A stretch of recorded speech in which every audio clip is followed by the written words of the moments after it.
इतने ध्यान से देखिए, भाग दो में किसकी चर्चा है? तो नागरिकता की चर्चा है, ठीक है। ओके, नागरिकता का अर्थ क्या होता है? नागरिकता का अर्थ क्या होता है आप ये बताइए। हम भारत के निवासी हैं या नागरिक हैं? भारत के तो दोनों हैं, ठीक है। कहने का अर्थ ये हो गया हम भारत के नागरिक हैं, लेकिन हम जिस जगह रहते हैं, हम रहते हैं बिहार में, तो बिहार के हम क्या हैं? निवासी हैं, ठीक है। मुझे नागरिकता मिला है भारत के अकॉर्डिंग, भारत के नागरिक हैं, ओके, और बिहार के निवासी हैं, इस तरह से समझिएगा। तो नागरिकता लेने के लिए आपके 18 वर्ष होनी चाहिए, समझे। जैसे कि 18 वर्ष, नागरिकता का अगर लाभ उठाना चाहते हैं भारत सरकार की तरफ से, अगर कोई फंड आता है तो 18 साल का अगर आयु है आपका, तो उसके अकॉर्डिंग आप नागरिकता के अकॉर्डिंग जो है मतलब आप अधिकार ले सकते हैं। जैसे कि 18 वर्ष है आपका, तो वोट देने का अधिकार आपको मिलेगा, ओके। राशन कार्ड या फिर आधार कार्ड जो भी है, मतलब नागरिकता के अकॉर्डिंग ही आपका बनाया जाता है, ओके। समझते ध्यान से। तो नागरिकता जो वर्ड आया है, ये नागरिकता लिए कहाँ से हैं, किस देश से लिए हैं? तो नागरिकता लिए हैं हम ब्रिटेन देश से। नागरिकता कहाँ से लिए हैं? ब्रिटेन देश से लिए हैं। और भारत में कैसी नागरिकता है? तो भारत में जो नागरिकता है ना, वो एकहरी नागरिकता है, ओके। अब समझते हैं ध्यान से। नागरिकता ग्रहण करने के लिए क्या क्या चीज़ का होना आवश्यक है, कितने प्रकार की व्यवस्थाएं की गई है नागरिकता ग्रहण करने के लिए? तो 5 प्रकार की व्यवस्थाएं की गई हैं।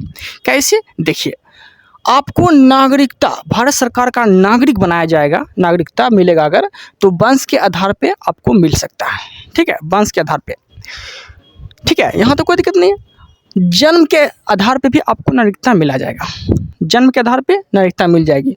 अर्जित भूमि, भारत में अगर आपका कोई भूमि है, कोई संपत्ति है, तो भी आपकी जो है मतलब नागरिकता मिल जाएगी। जैसे कि सिक्किम को 16 मई 1975 ईस्वी को मिला लिया गया था ना, तो सिक्किम के लोग को नागरिकता तो आप देंगे ना, क्योंकि अर्जित भूमि वहाँ के लोग मतलब यहाँ आ गए हैं, नागरिकता तो देंगे ही। तो इस तरह से आपको भी नागरिकता मिल सकती है। पंजीकरण के आधार पर भी आपको नागरिकता मिला जाएगा। पंजीकरण का अर्थ ये हो गया कि रजिस्ट्रेशन करना पड़ेगा आपको, और उसके लिए आपको क्या करना पड़ेगा? 7 साल भारत में रहना पड़ेगा। विदेश का अगर कोई व्यक्ति है और 7 साल अगर भारत में रहा, तो उसको जो है नागरिकता ग्रहण करने के लिए 7 साल रहना पड़ेगा और रजिस्ट्रेशन करना पड़ेगा, ठीक है। आप रजिस्ट्रेशन करिए, हम सोचते हैं नागरिकता आपको मिलनी चाहिए कि नहीं मिलनी चाहिए। इस तरह से देशीकरण के आधार पे जो है आपको 11 वर्ष या 14 वर्ष रहना पड़ेगा। किसके अकॉर्डिंग? देशीकरण का अर्थ ये हो गया मतलब कि कला संस्कृति से कोई व्यक्ति निपुण है, कोई डॉक्टर है, विदेश का डॉक्टर है, अब वो भारत की नागरिकता लेना चाहता है अपने बल पे, अपने मतलब ये पे, ठीक है, अपने एजुकेशन पे, मतलब जो भी डॉक्टर है या फिर संस्कृति, कला संस्कृति कोई भी चीज़ से निपुण है और भारत में रहा 11 साल 14 साल रहा, तो भी आपको उसको नागरिकता दिया जाएगा, ठीक है, उसको भी नागरिकता मिल जाएगा। यहाँ तो कोई दिक्कत नहीं। अब नागरिकता जो है, अगर आपको मिला है नागरिकता, मुझे नागरिकता मिला है, तो 3 तरह का ऐसा वर्ड दिया गया है, 3 तरह का ऐसा काम करेंगे तो नागरिकता मेरा छीन लिया जाएगा।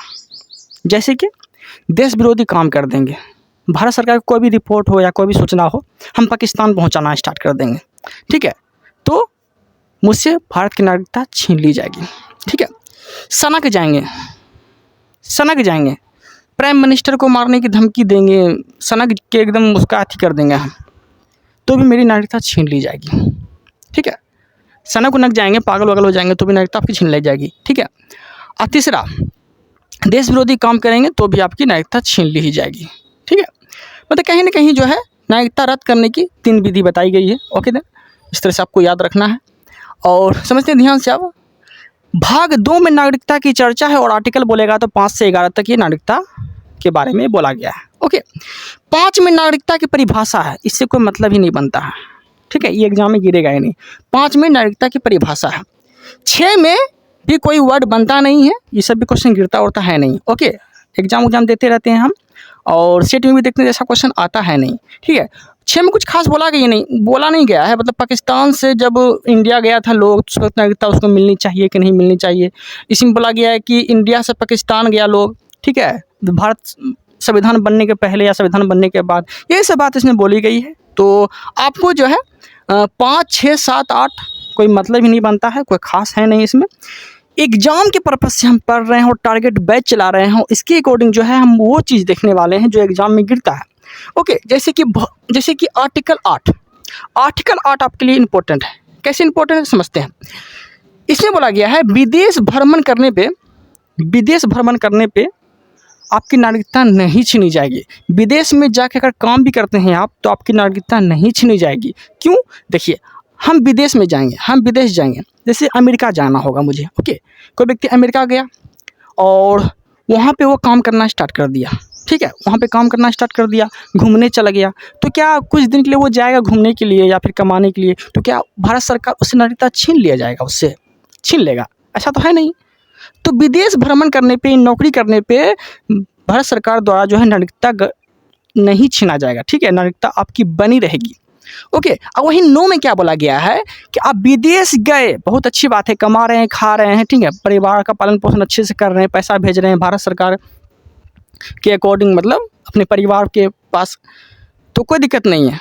ठीक है, नहीं मतलब आपकी नागरिकता छीनी जाएगी। लेकिन 9 में बोला गया है कि विदेश में जाके आप वहाँ की नागरिकता अगर ले लेते हैं तो भारत सरकार की तरफ से नागरिकता आपकी भंग कर दी जाएगी, छीन ली जाएगी। ठीक है, मतलब 9 में सीधी सी बात बोला गया है, सटला तो गेला, विदेश में सटला तो गेला। ओके देन, यहाँ तो कोई दिक्कत नहीं है। 10 में क्या बोला गया है? 10 में बोला गया है नागरिकता आपकी तब तक बनी रहेगी जब तक आप कोई देश विरोधी काम नहीं करते हैं। ठीक है, देश विरोधी काम नहीं करेंगे, आपकी नागरिकता बनी रहेगी। ओके, यहाँ तो कोई दिक्कत नहीं है। अब समझते हैं ध्यान से। ठीक है, यहाँ तो कोई दिक्कत नहीं है। और अब देखते हैं हम लोग 10। ओके, और 11 में लगभग क्या बोला गया है? 11 में बोला गया है यही कि नागरिकता संबंधी कानून जो बनाता है वो किसके द्वारा बनाया जाता है। ठीक है, तो नागरिकता संबंधी कानून बनाने का जो अधिकार है ना, ये संसद को प्राप्त है। नागरिकता संबंधी कानून किसे प्राप्त है? तो ये संसद को प्राप्त है। ठीक है, ये किस आर्टिकल में बोला गया है? यहाँ देखिए, हम 10 तक लिखे थे, 11 नहीं लिखे थे, तो 11 हम आपको मुंह से समझा देते हैं। 11 में बोला गया है नागरिकता संबंधी कानून कौन बनाएगा? तो संसद बनाएगा। ठीक है, संसद बनाएगा। लेकिन ये अधिकार किसको दिया गया है? तो गृह मंत्रालय को ये अधिकार दिया गया है। ओके, यहाँ तो कोई दिक्कत नहीं है। आप समझते हैं ध्यान से, यहाँ कुछ नोट किए हैं, ये देख लीजिए। देखिए, नागरिकता पर जो पहला संशोधन हुआ था ना, वो 1986 ईस्वी में हुआ था। नागरिकता पर पहला संशोधन कब हुआ था? तो 1986 में ये संशोधन हुआ था। यहाँ तो कोई दिक्कत नहीं है। भारत की नागरिकता किस अधिनियम पर आधारित है? तो 1955 अधिनियम पे भारत की नागरिकता आधारित है। ओके, यहाँ तो कोई दिक्कत नहीं है। आप समझते हैं ध्यान से। ये तो नागरिकता के बारे में हम देख लिए, टोटल भाग 2 देख लिए। अब जो हम देखने वाले हैं, ठीक है, वो हम लोग के लिए है। हम लोग का मूल अधिकार जो भी है उसके अकॉर्डिंग हम देखेंगे। ठीक है, भाग 3, हम लोग का सब चीज़ अगर कोई है ना तो भाग 3 ही है। इसलिए भारत का ही मैग्ना कार्टा कहा जाता है इसे, मूल अधिकार अगर बोल सकते हैं। ठीक है, हम लोग का मूल अधिकार यही है, भाग 3 है। अब समझते हैं ध्यान से। भाग 3 में क्या बोला गया है? मूल अधिकार की बात बोली गई है। मूल अधिकार की बात बोली गई है। ठीक है, अगर मेरा मूल अधिकार हनन होगा ना तो डायरेक्ट सुप्रीम कोर्ट जा सकते हैं, हाई कोर्ट जा सकते हैं। ठीक है, ये 12 से 35 आर्टिकल में ये बात दर्शाया गया है। ओके, यहाँ तो कोई दिक्कत नहीं है। अब समझते हैं ध्यान से। देखिए, आर्टिकल 12 से 35 आते हैं, भाग 3 आर्टिकल 12 से 35 आते हैं। और ये लिए कहाँ से लिए? ये लिए कहाँ से हैं? मूल अधिकार कहाँ से लिए हम? तो जो मूल अधिकार जो हम लिए हैं, ये लिए हैं यूएसए के संविधान से, अमेरिका के संविधान से मूल अधिकार हम ग्रहण किए हैं। ठीक है, यहाँ तक कोई दिक्कत नहीं। मूल अधिकार जो मिलता है ना, ये जन्म से मिलता है। ठीक है, मूल अधिकार आपको जन्म से मिलेगा, यहाँ तक कोई दिक्कत नहीं है।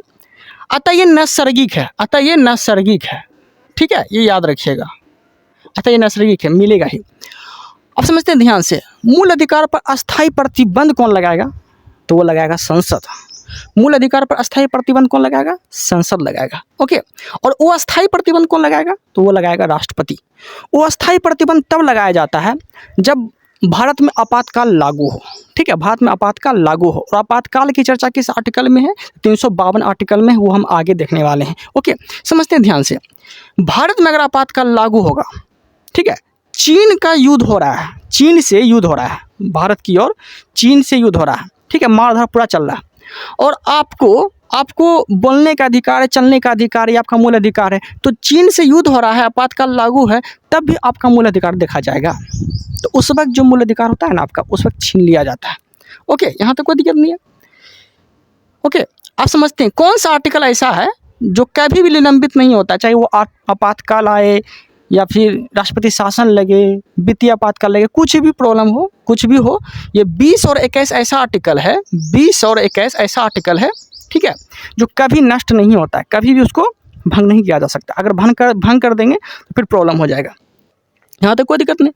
मूल अधिकार का रक्षक कौन होता है? तो सुप्रीम कोर्ट और हाई कोर्ट दोनों होता है, सुप्रीम कोर्ट और हाई कोर्ट दोनों होता है। ओके देन, मूल अधिकार आपका हनन होगा तो सुप्रीम कोर्ट जो है आर्टिकल 32 के अंतर्गत आप डायरेक्ट जा सकते हैं, ठीक है, और 226 के अंतर्गत हाई कोर्ट जा सकते हैं, ठीक है, मूल अधिकार अगर आपका हनन होता है तो। ओके देन, इस तरह से बात बोली गई है, समझते हैं ध्यान से। भाग 3 में आर्टिकल 12 से 35 आते हैं, भाग 3 में आर्टिकल 12 से 35 आते हैं। 12 में जो बोला गया है मूल अधिकार की परिभाषा है। 13 में क्या बोला गया है? अल्पीकरण, अल्पीकरण की बात बोली गई है। अल्पीकरण का अर्थ ये हो गया, आपका मूल अधिकार अगर दूसरे के मूल अधिकार का हनन कर रहा है तो आर्टिकल 13 लगा के आपकी औकात को कम कर दिया जाएगा, ठीक है। जैसे बोलने का अधिकार है तो क्या आप किसी को गरिया देंगे? ऐसा तो हो नहीं सकता है। चलने का अधिकार है तो क्या किसी के बेडरूम में घुस जाएंगे, आप बाथरूम में घुस जाएंगे? ऐसा तो हो नहीं सकता है, ठीक है। तो ये जो बात बोली गई है ना, यही बात बोली गई है अल्पीकरण में, ठीक है, कि आपका अगर मूल अधिकार किसी के दूसरे के मूल अधिकार का अगर हनन करेगा तो आर्टिकल 13 लगा के वो अधिकार को थोड़ा सा छीन लिया जाएगा आपसे। ओके देन, यहाँ तो कोई दिक्कत नहीं है। 14 में बोला गया है विधि के समक्ष समानता का अधिकार। विधि के समक्ष समानता का अधिकार, विधि का अर्थ क्या होता है?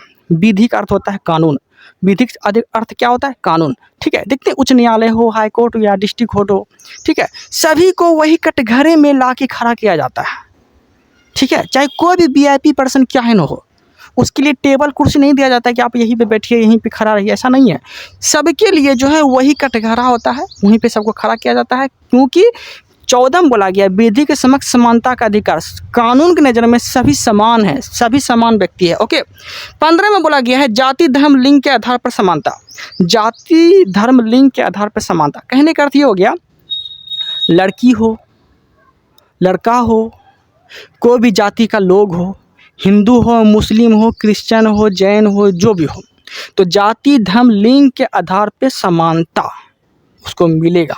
जो मुझे अधिकार मिला है वो उसको भी अधिकार मिलेगा। समझ में आ गया? आर्टिकल 15 में ये बात बोला गया है, यहाँ तो कोई दिक्कत नहीं है। 16 में क्या बोला गया है? लोक नियोजन एवं नौकरी की समानता।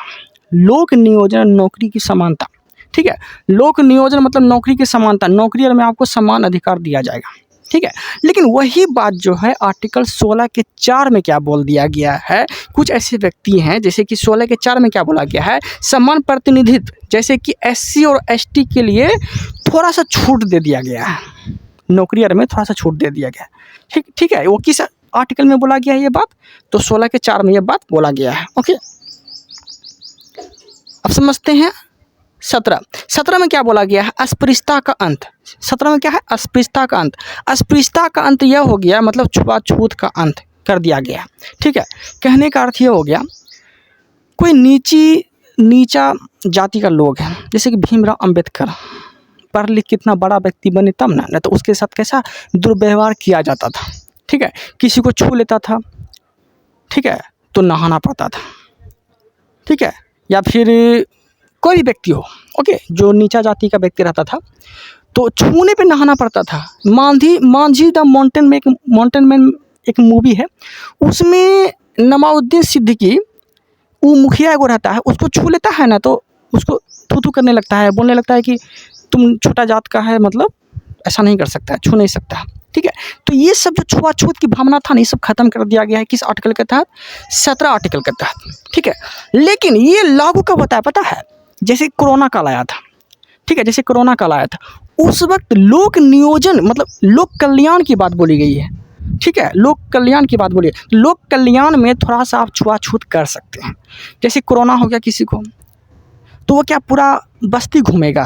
सब कुछ होते रहेगा, ऐसा तो नहीं हो सकता है। तो उस वक्त आप छुआछूत थोड़ा सा कर सकते हैं। ओके, यहाँ तो कोई दिक्कत नहीं है। अब देखते हैं हम लोग 18, ठीक है। 18 में क्या बोला गया है? 18 में बोला गया है उपाधियों का अंत। 18 में क्या है? उपाधि का अंत। कहने का अर्थ यह हो गया कि पहले अंग्रेज सरकार के द्वारा ना उपाधि दिया जाता था, ठीक है। जैसे कि महात्मा गांधी को भी दिया जाता था, जैसे कि सर्जेंट की उपाधि। ये सब जो दिया गया है महात्मा गांधी को, किसके अकॉर्डिंग दिया गया है? अंग्रेज सरकार के अकॉर्डिंग दिया गया है। सर्जेंट की उपाधि, नाइटहुड की उपाधि, जो भी रहे। तो इसमें बोला गया है, आर्टिकल 18 में बोला गया है कि अंग्रेज द्वारा दिया गया उपाधि आप नहीं रख सकते हैं, ठीक है। अंग्रेज द्वारा दिया गया उपाधि आप नहीं रख सकते हैं। ओके देन 19 में देखते हैं। 19 में जो बोला गया है, अभिव्यक्ति की बात बोली गई है, अभिव्यक्ति की स्वतंत्रता की बात बोली गई है, ठीक है। इस आर्टिकल में आप झंडा फहरा सकते हैं, ठीक है, धरना दे सकते हैं, ठीक है। इस तरह तरह का आर्टिकल में बोला गया है। तो 19 में अभिव्यक्ति की आज़ादी है, और 19 के 1 में क्या बोला गया है? अभिव्यक्त कर सकते हैं आप सरकार के सामने अभिव्यक्त, ठीक है। अभिव्यक्त मतलब अपना विचार रख सकते हैं, ये 19 के 1 में बोला गया है, ठीक है। और 19 के 2 में क्या बोला गया है? जब अपना विचार आप रख सकते हैं, अच्छा बोल सकते हैं, तो 19 के 2 में आप क्या कर सकते हैं? सभा कर सकते हैं, महफिल बना सकते हैं, बोलने अगर अच्छा जानेंगे तो, अच्छा व्यक्त करेंगे तो, ठीक है। फिर 19 का 3, 19 का 3 में क्या बोला गया है? जब सभा कर सकते हैं तो 19 के 3 में आप क्या कर सकते हैं? संगठन बना सकते हैं। 19 के 3 में संगठन बना सकते हैं, यहाँ तक कोई दिक्कत नहीं। 19 के 3 में संगठन बना सकते हैं। 19 के 4 में क्या होता है? आप चारों ओर घूम सकते हैं। 19 के 4 में चारों ओर घूम सकते हैं। ओके देन चारों ओर घूम सकते, कहने का अर्थ ये हो गया कि जम्मू कश्मीर जा सकते हैं, कन्याकुमारी जा सकते हैं, ये सब घूमने का अधिकार है आपको, घूमिए, कोई दिक्कत नहीं है। तो 19 के 4 में ये बात बोली गई है। ओके 5 में क्या है?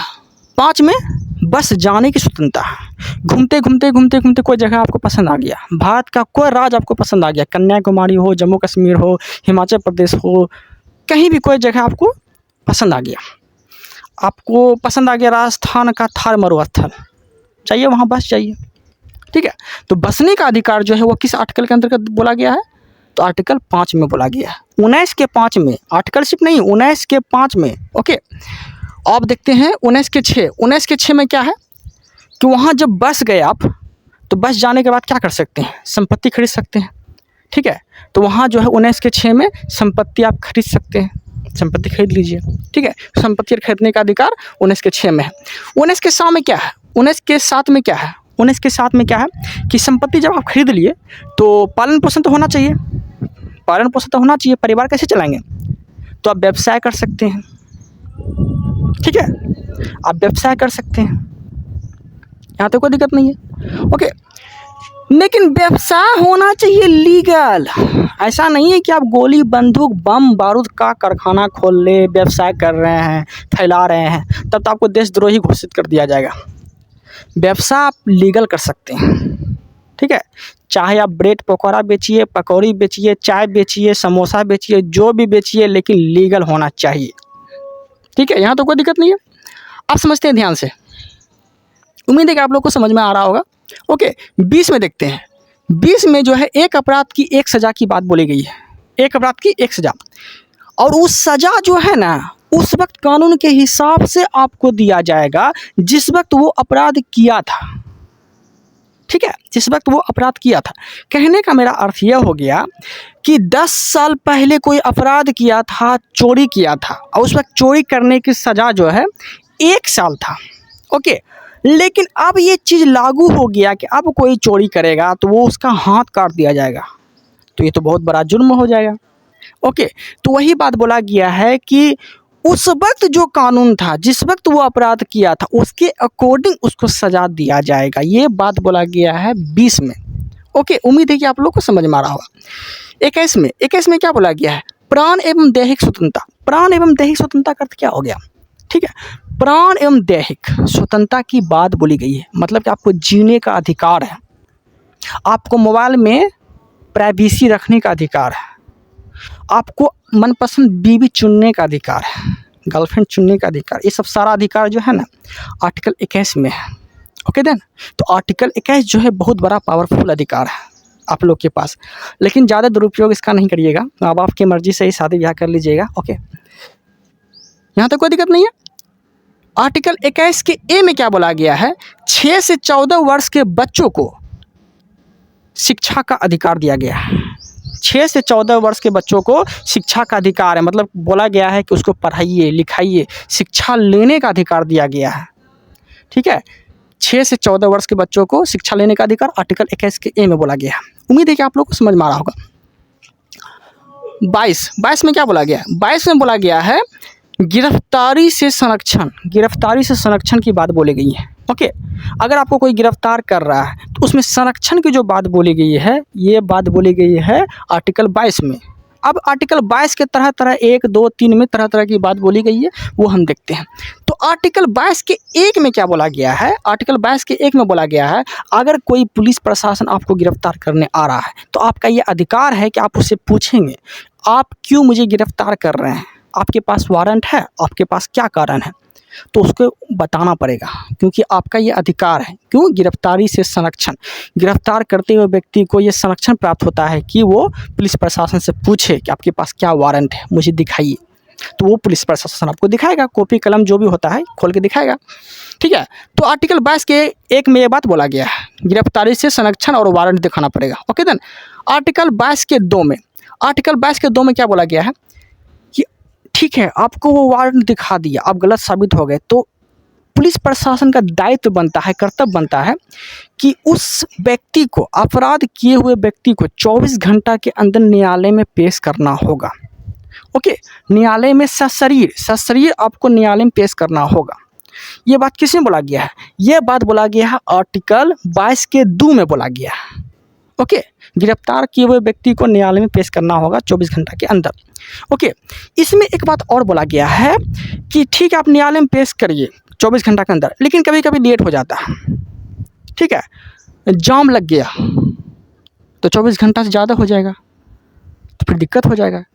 तो यही बात बोला गया है कि अवकाश, या फिर अवकाश मतलब कि संडे उंडे पड़ गया, शुक्रवार पड़ गया, शनिवार पड़ गया, संडे उंडे पड़ गया, तो उस वक्त जो है ना ये सब काउंटिंग नहीं होता है 24 घंटा में। ओके, जाम में फंस गए, ये सब काउंटिंग नहीं होता है। ओके, तो ये बात 22 के 2 में बोला गया है, सशरीर न्यायालय में पेश करना पड़ेगा और अवकाश और यातायात का टाइम नहीं जुटता है।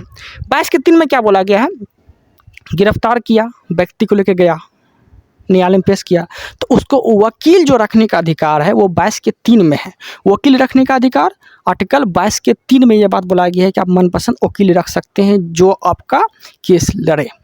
ओके, तो ये हो गया 22 के 3 में। ओके, 22 के 3 में बात बोला गया है।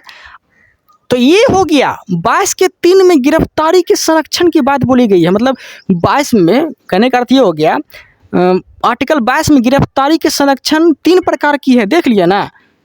1 में गिरफ्तार करने से पहले वारंट दिखाएगा व्यक्ति, पुलिस प्रशासन।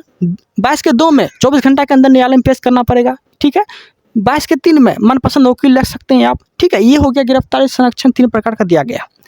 अब 22 के 4 में जो बात बोला गया है, ये बात बोला गया है कि निवारक निरोध अधिनियम की बात बोली गई है। निवारक निरोध अधिनियम की बात बोली गई है।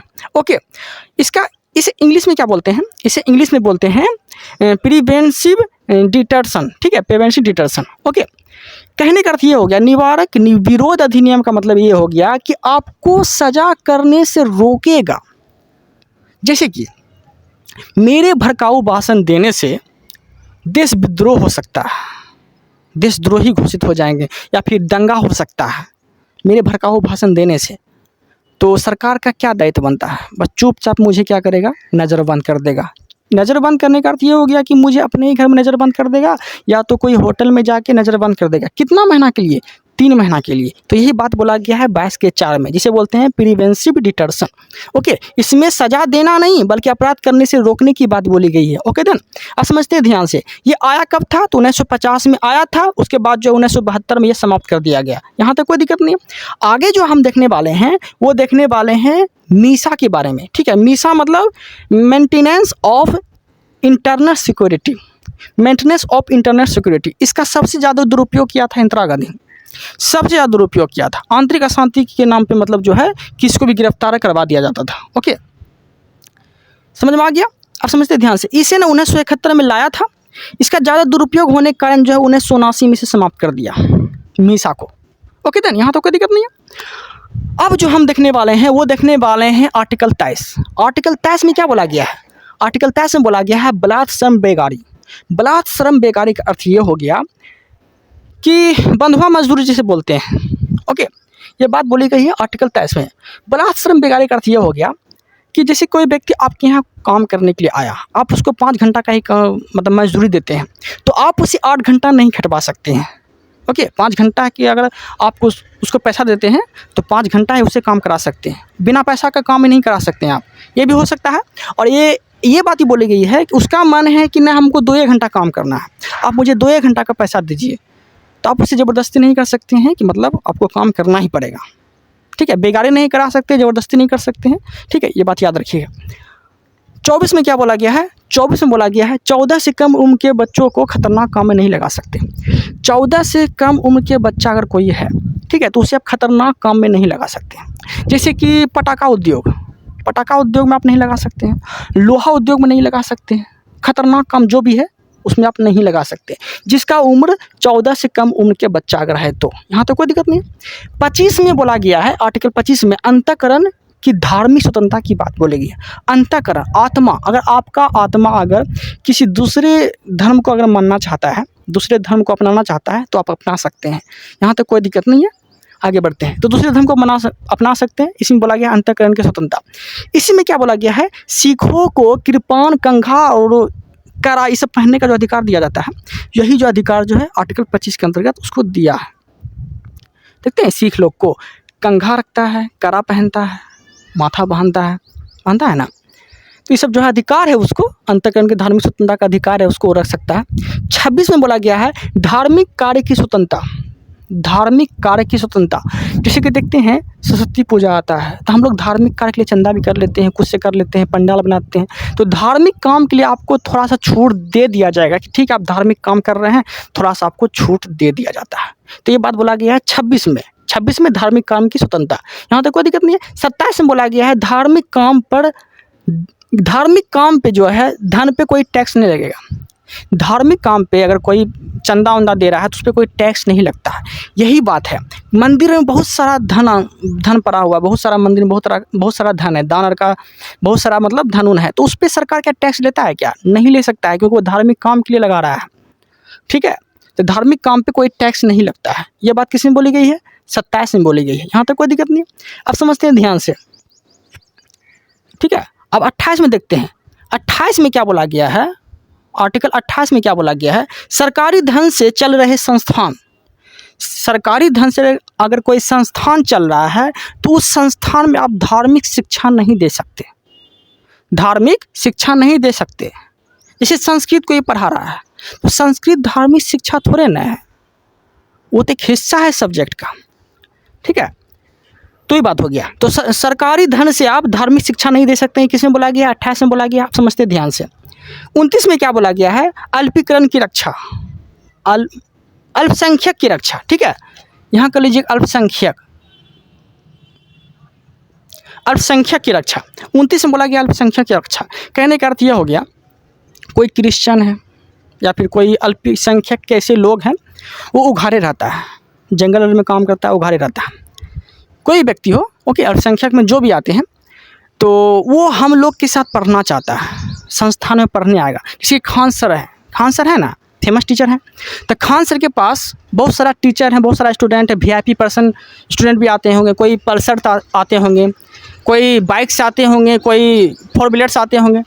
ठीक है, बहुत सारा लोग आते होंगे, उसमें कुछ अल्पसंख्यक के लोग आ गए। ठीक है, और उसके साथ वो पढ़ना चाहते हैं, उस सब के साथ, तो वो पढ़ सकता है, उसे नहीं भगाएगा। यहाँ तक कि खान सर भी नहीं भगाएंगे उसको कि ठीक है बाबू पढ़ो तुम, कोई स्टूडेंट उसको नहीं भगाएगा। तो अल्पसंख्यक की जो रक्षा की बात बोली गई है आर्टिकल 29 में बोला गया है। ठीक है, कोई भी संस्था में जाकर वो पढ़ सकता है हम लोग के साथ, उसे नहीं भगा सकते हैं। क्योंकि उसका मूल अधिकार है। यहाँ तक कोई दिक्कत नहीं। आर्टिकल 30 में देखिए क्या बोला गया, अल्पसंख्यक, वही अल्पसंख्यक की बात बोली गई है। वो अल्पसंख्यक जो है हम लोग के साथ पढ़ने में सक्षम नहीं है, मतलब हम लोग के साथ पढ़ना नहीं चाहता है, उसको ऑकवर्ड फील हो रहा है, अच्छा नहीं हो रहा है, अच्छा नहीं लग रहा है, उसका मन कर रहा है कि नहीं हम अपने लोग के साथ पढ़ेंगे, वहाँ मुझे अच्छा फील होगा। तो वो अपना संस्थान खोल सकता है और उसका जो खर्च उठाएगा, उसका खर्च उठाएगा सरकार।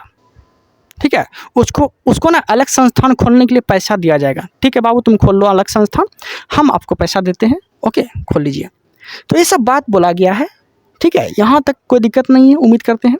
तो ये जो है भाग 2 भाग 3 हम देख लिए। भाग 3 में हम लोग आर्टिकल 30 तक देखे, कल जो देखने वाले हैं 31, 32, 35 तक देखने वाले हैं। ओके, जिसमें कि 5 प्रकार की रीट भी जानेंगे। ओके ओके देन, अगर आप लोग को मेरा कंटेंट अच्छा लग रहा है तो चैनल को सब्सक्राइब कर लीजिएगा। Thank you, thanks for watching.